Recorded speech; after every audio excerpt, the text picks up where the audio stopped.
અમદાવાદ થઈ પલાણા થઈ અને મહારાજ વળી વસોથી વળતા લાવ્યા છે. ભાઈરામદાસજીએ જે પ્રમાણે મહારાજે આજ્ઞા કરેલી એ પ્રમાણે બધી જ રચના કરી દીધેલી. પ્લાન આપી ગયેલા ને મહારાજ, અહીંયા નારાયણ મોલ કરજો, અહીંયા અક્ષર ભુવન કરજો, અહીંયા બુરજ બનાવજો, બધું બનાવી રાખેલું. બીજે દિન વિચરા વૃષલાલ, વાલો આવ્યા શ્રી વરતાલ, જય વાસણ સુથાર ઘેર, ઉતરા પ્રભુજી શુભ પેર. વાસણ સુથારના ઘરે મહારાજ ઉતર્યા છે. નરનારાયણ દેવને દર્શન કરી,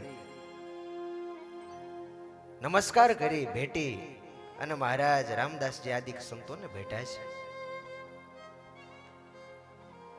મહારાજે કહ્યું કે ભાઈ રામદાસજી, અમને હવે બધી જગ્યા બતાવો, તમે શું શું બનાવ્યું છે?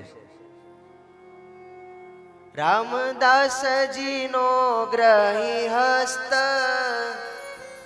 જોઈ જગ્યા ફરીને સમસ્ત, વાલે જગ્યા જોઈને વખાણી, કયું જુક્તિ ભલી તમે આણી. નારાયણ મોલ રામ પ્રતાપભાઈ નો બંગલો કર્યો હતો, ત્યાં મહારાજ લઈ ગયા. મહારાજ ગયા, રાજી થયા જોઈને કે બહુ સરસ મજાનો બંગલો બનાવ્યો છે. મહારાજ ત્યાં ઉતારો કર્યો છે. મહારાજને વળતા લેવા જાણી અને હજારો સંતો ભક્તો મહારાજના દર્શન કરવા આવ્યા છે. હાલમાં જે આપણે બેઠા છીએ, આ પવિત્રાનંદ સ્વામીએ બનાવેલો સભા મંડપ, ત્યાં પહેલા ખેતર હતું અને વડોદરાનો સંઘ અહીંયા ઉતરતો. વટપત્તનનો સંઘ આવ્યો, તેણે ઉતારો ત્યાં જ ઠરાવ્યો, બીજા ધારુ તળાવને તીર, ઉતરા જોઈ નિર્મળ નીર. આ પવિત્રાનંદ સ્વામીના સભા મંડપમાં વડોદરાના ભક્તોનું પરમેનન્ટ બુકિંગ હતું. મહારાજ સમયા કરતા ત્યારે આજુબાજુના 4 ગામો, એના ખેતરો, એના વૃક્ષો, એ બધું ખરીદી લેતા આ ગામના ભક્તો. અને ખેતરે ખેતરે, ઝાડવે ઝાડવે ગામના સંઘોને ઉતારા અપાતા. અને જેટલા ઝાડવા હોય ગામ પ્રમાણે સંઘને ઝાડવું આપી દેવાનું, વૃક્ષ.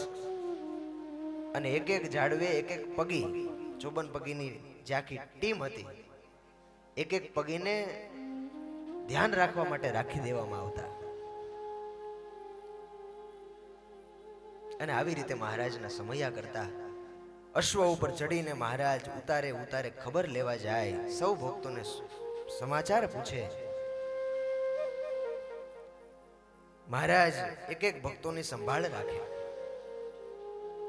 ઉદડા તો મળી ગયા છે ને, જમવામાં અગવડતા તો પડતી નથી ને, સ્નાન પૂજા પાઠમાં સાનુકૂળતા રહે છે.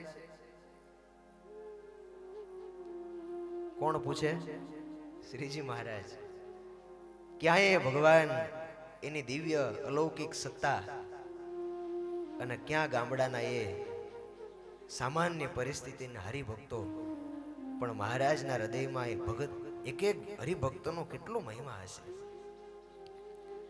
આજે આપણને આ સત્સંગ આસમ ઉદ્રાંત દેખાય છે, પણ એના પાયામાં ભગવાન સ્વામિનારાયણ અને આ નંદ સંતોનું આ રાખ રખાવટ હતી. શ્રીજી મહારાજ ખૂબ ધ્યાન રાખતા, એક એક હરિભગતને મળતા અને ઉતારા પાણીનું પૂછાવતા. હરિભક્તો એવા સુગ્ન હતા કે મહારાજને કળવા ન દે, કળાવા ન દે કે મને ઉતારા સારા મળ્યા છે કે નહીં. સંઘની વ્યવસ્થાઓ થતી હોય, ક્યારેક એમાં અસગવડતાઓ પણ હોય, પણ કોઈ ભક્તએ મહારાજને ઉતારા નહીં કે મહારાજ પૂછે ને ફરિયાદ કરી હોય, એવું ક્યારેય બન્યું નથી. તમારે બધા ભક્તોને ઉતારા પાણીનું કેમ છે? બરાબર છે જમવાનું? અને તીર્થ તો એને જ કહેવાય, યાત્રા તો એને જ કહેવાય. જાત્રા, જાવું હોય તો જા, ત્રાસ સહન કરવાની ત્રેવડ હોય તો જા, એનું નામ જાત્રા.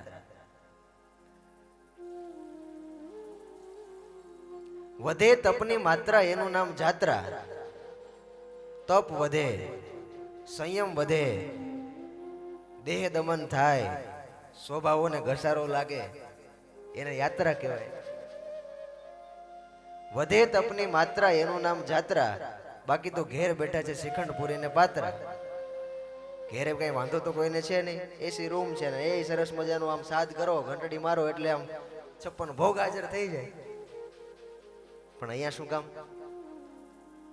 અનુષ્ઠાન. એ આવા તીર્થ સ્થાનમાં ઉતારા પાણી કે બીજું કઈ મળે કે ન મળે, પણ મોક્ષ તો રોકડીઓ જ મળે. આ મોક્ષનું સદાવ્રત છે. શ્રીજી મહારાજના બાંધેલા સમયાઓ એ અનાયાસે જીવના ફટાફટ કલ્યાણ કરે છે. આજ મંદિર પાછળ જાય, સારી છત્રી કરાવી છે ત્યાંય, સભામાં બિરાજા સુખદાઈ, અંગે ઓઢીને પીળી રજાઈ. ક્યાં બિરાજમાન થયા મહારાજ? પ્રદક્ષિણાની છત્રી. જો દર્શન કરો તો દર્શન થાય છે. એ જગ્યાએ એટલે એ નીચે હતી, નીચે મહારાજની બેઠક હતી, ત્યાં મહારાજ બિરાજમાન થયા છે. પણ આ વખતનું શ્રીજી મહારાજનું સભામાં બેસવું, સભાનું દર્શન એ કંઈક અલૌકિક હતું. કેવું મહારાજનું દર્શન હતું? સભા સંતની સારી ભરાણી, બેઠા હરિજન બહુ મુદયાણી. સંતો બેઠા હતા, હરિભક્તો બેઠા હતા, પણ શ્રીજી મહારાજ માત્ર એક ધોતી ભર બેઠેલા. જે ઉપરનો છાતીનો ભાગ, ઉદરનો ભાગ એ મહારાજનો ખુલ્લો હતો. હવે આવા દર્શન તો ક્યારે થાય? શ્રીજી મહારાજ એની છાતીના દર્શન થાય છે એવી વાતો થવા લાગી, અને હરિભક્તોના સંઘમાં સમાચાર મળ્યા કે મહારાજના આવા અલૌકિક દર્શન થાય છે. હરિભક્તો દોડતા આવવા લાગ્યા. એ આખો ચોક ભરાઈ ગયો હરિભક્તોથી, અને મહારાજ ધોતિયા ભેર બેઠેલા, લટકા કરતા જાય, વાતો કરતા જાય.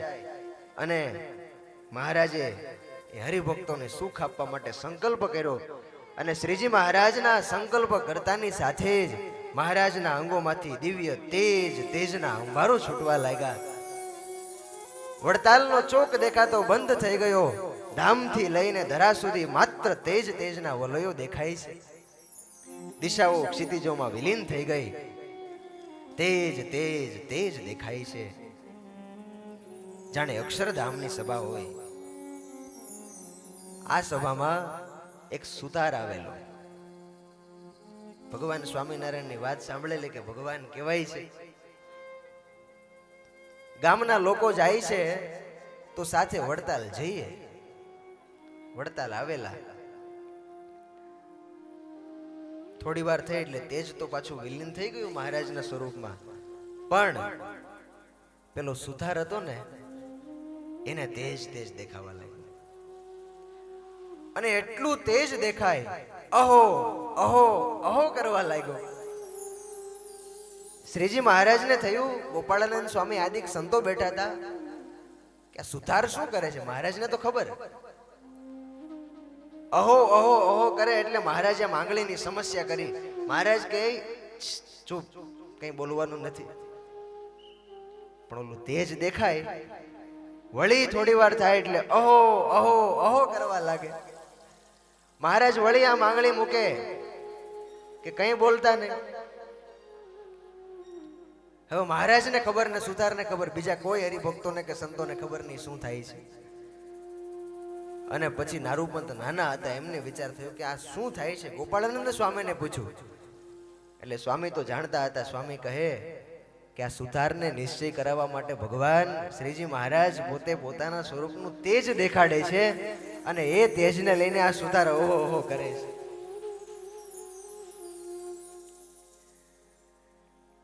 અનેક વાર આ જગ્યાએ મહારાજ સભા કરીને બેઠેલા છે. મહારાજ ત્યાંથી ઉઠીને નારાયણ બાગ ગયા છે. હાલ રઘુવીરજી મહારાજનું જ્યાં સ્મૃતિ મંદિર છે ગૌશાળાની બાજુમાં, ત્યાં સુંદર મજાનું ખેતર હતું. ખેતરને જોઈને મહારાજ કહેવા લાગ્યા કે આ ખેતર તો બહુ સારું છે. અહીંયા તો લક્ષ્મીનારાયણ દેવ આપણે પધરાવશું, એના માટે સુંદર મજાનો બાગ થાય એવું છે. ભગવાનની સેવામાં પુષ્પ આવશે. વડતાલવાસી બાપુભાઈ, દલાભાઈ, રણછોડભાઈ પટેલ આદિકને મહારાજે આવી વાત કરી એટલે હાથ જોડ્યા. આ ભક્તો બધા સમર્પણના મૂર્તિમંત સ્વરૂપો હતા. મહારાજ, એ જો ભગવાનને માટે તમને જો સારું લાગતું હોય તો આ ખેતર આજથી તુલસીના પાંદડે તમને કૃષ્ણ અર્પણ. ત્યાં બેઠા બેઠા તાંબાના પત્રમાં લખાણ કરી દીધું કે આજથી અમારા કોઈ પણ પરિવારજનોનો આ ખેતરમાં હક દાવો નથી. બધું જ ખેતર એ ભગવાન શ્રી હરિને સંપૂર્ણ તુલસીના પાંદડે અમે સમર્પણ કરીએ છીએ. આખો એ નારાયણ બાગ શ્રીજી મહારાજને અર્પણ કર્યો. મહારાજ કહે કે આ ખેતર તો આપણને આપ્યું, પણ હવે અહીંયા કૂવો કરાવવો પડશે ને. કૂવો એક તો તરત કરાવો, સ્થિતિ ત્યાં દાદા ગુરુની ઠરાવો. એવી કૃષ્ણની આજ્ઞા પ્રમાણે કરાવ્યો કૂવો તે ઠેકાણે. દાદા ગુરુની આજ્ઞા પ્રમાણે કૂવો કરાવો. દાદા ગુરુ એટલે પ્રભુતાનંદ સ્વામી. એમને મહારાજે આ વાડીની જવાબદારી સોંપેલી. અને વાડીમાં ખેતરમાં મહારાજ બેઠેલા ને એ જ વખતે એ ભક્ત હતા, ખેતરમાંથી સરસ મજાના મૂળા લઈને આવ્યા. સીઝન ચાલે છે ને મૂળાની, એવા સરસ મજાના મૂળા મોકા ખાચર હતા. એમણે કીધું, મહારાજ, એ ખેતરમાં તો એમને એમ જમવાનો મહિમા હોય, મહારાજ મૂળા જમો. મહારાજે મૂળાની સામે જોયું. મહારાજ કે અમને મૂળા ભાવે? અમને મૂળા નથી ભાવતા. મોકા ખાચર કે મહારાજ, એ લોકમાં એવી કહેવત છે કે માગસરમાં તો શિયાળામાં સોનામાં મોહર વેચીને મૂળા ખાવા જોઈએ. શિયાળાનો સમય ચાલતો હશે. મહારાજ તમે જમો. ભક્તોનો ભાવ જોયો, આગ્રહ જોયો એટલે મહારાજ ત્યાં ને ત્યાં બેસી ગયા. પેલા મૂળા લાવેલા ને મૂળા લીધા. એક હાથમાં મહારાજે શું રાખ્યું? લખ્યું છે હરિચરિત્ર ચિંતામણીમાં. મહારાજે એક હાથમાં મીઠું રાખ્યું અને બીજા હાથે મહારાજ મૂળા જમવા લાગ્યા. તે મહારાજ 2.5 મૂળો જમી ગયા. ભક્તને રાજી કર્યા. મહારાજ પછી બધા વૃક્ષો જોવા નીકળ્યા. આ તો કે આ દાડમી. મહારાજ કે આ વૃક્ષ? તો કે આ જામફળીનું વૃક્ષ છે. આ તો કે આ લીંબુડી છે. ગુલાબનો છોડ હતો. મહારાજ કે આ શેનો છોડ છે? મહારાજ ગુલાબનો છોડ છે. મહારાજ કે ગુલાબ આવે છે? ના મહારાજ, ચૈતર્ય ગુલાબ છે, માત્ર ચૈત્ર મહિનામાં ગુલાબ આવે છે. મહારાજ કે આપણે દેવ પધરાવશું, એને તો 12 માસ આપણે હાર પહેરાવા જોશે. ચૈત્ર મહિનામાં આવે એ શું કામના? મહારાજ ની સાથે ગરડાના માળી કરશનદાસજી હતા. કરશનદાસજીને કીધું કે કરશનદાસજી, ગરડાનો બગીચો આપણો અને વડતાલનો આપણો નહીં. અરે મહારાજ, આપણો જ છે. મહારાજ કે આ જો ગુલાબના છોડ છે ને એની કલમો કરો અને 12 માસી ગુલાબ થાય ને એવી તમે તજવીજ કરો. એ જવાબદારી પાછી કરશનદાસજીને સોંપી અને મહારાજ ત્યાંથી વળી પાછા મંદિરે આવ્યા છે. જય સ્વામિનારાયણ.